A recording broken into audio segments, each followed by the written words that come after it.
Today we're gonna make a delicious, healthier mashed potato I'm sure you're gonna enjoy. Welcome to Fail Proof Kitchen. My name is Jenna Fail. And I'm Chef Robbie Jester, winner of Guys Grocery Games, Beat Bobby Flay, and Pressure Cooker on Netflix. This mashed potato recipe is one of those things that came about by accident. I was in a hurry, I was running late, doing mashed potatoes for a private client. I didn't have the right ingredients, so I substituted. We're gonna talk about that in a bit. And now I've switched all my mashed potatoes over to be made this way because one, it's healthier, and two, it's just freaking delicious. And when it's delicious and healthier. Hey. Count us in. Win-win. We're going for it. Macros matter. So can you do me a favor and peel that other potato? So we have some russet potatoes here, or Idaho potatoes. We're using those, they're a drier potato. I like these for mashed potatoes because they're drier, which seems counterintuitive. They're gonna accept more of that liquid later on to make a more flavorful, delicious, smooth mashed potato. So we're just gonna take these potatoes that I've already peeled. We're gonna cut them in half, and then we're gonna kinda cut them into, half-inch thick sections. We're gonna go into this pot, which is cold water. What? So the reason being is because potatoes are dense, if you cook it in boiling water first, by the time the outside of the potato is cooked, the inside of the potato is still raw. It's fucking raw! And you end up with lumpy ass mashed potatoes. Robbie, sometimes you make too much sense in the Fail Proof Kitchen. I learn something every day. So while I like a few lumps in my mashed potatoes, because to me that means that they're like homemade and not instant or whatever, boil in a bag potatoes, which is a thing. Potatoes, boil them, mash them, stick them in a stew. I'm the reason why we don't have nice things.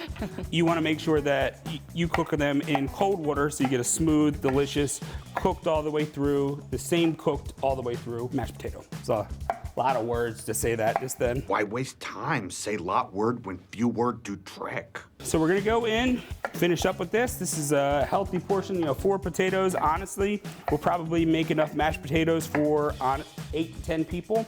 We're gonna use this in a couple of videos that you're gonna see. Very good stuff coming up. Yes. I'm excited. So we got all of them in there. We're gonna turn our pot on high. We're gonna go in with plenty of salt because once they're cooked, it's gonna be difficult to get the flavor of salt without it being overly salty or having texture of salt. So we just wanna make sure that we have plenty of salt in this. Now we're gonna bring this to a boil. We're gonna boil them until they're done. So once it comes to a boil, it's probably gonna be another 15, 20 minutes. Then we're gonna come back and show you the awesome swap that I made. And we're gonna show you how to make a great mashed potato. Now we're back. We have our cooked potatoes here. Time. Spoon for that, right? Oh, well, I didn't know if I was grabbing it or you were grabbing it. I wanted it to be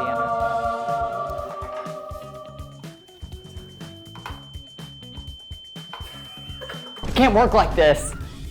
And now we're back. We have our cooked potatoes here. We've drained the water off of them, and I want to show you a few chefy tricks. So we're gonna go ahead and turn the burner back on, like a medium heat, and we're gonna move the potatoes around. What we're gonna do is, this step is called parching, and we're gonna kind of dry out the outside edges of the potato, and you'll be able to see it.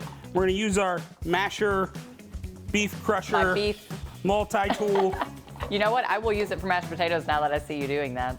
So you're gonna dry out the edges, and when you do, you'll see the edges of the mashed potatoes start to turn white. And that whiteness of that starch is gonna let you know that it's ready to accept the fat or any liquid that we would add to it.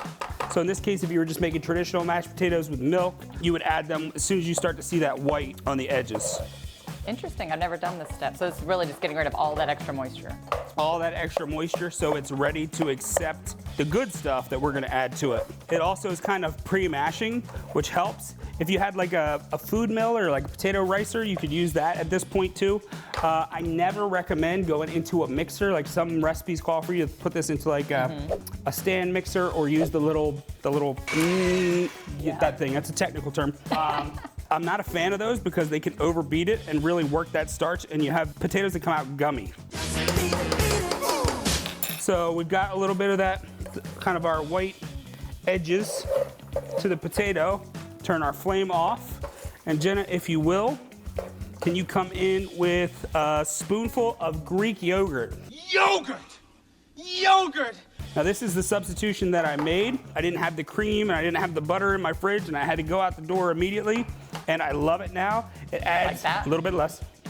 It adds a twang or like a sourness to the potatoes that are delightful. Yep.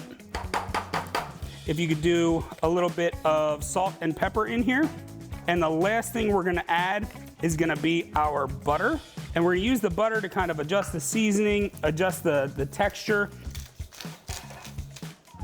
Is that good? I like a Yep. lot of pepper. I would go. I like a lot of pepper Till too. it's I gone. mean, look how smooth, Yeah.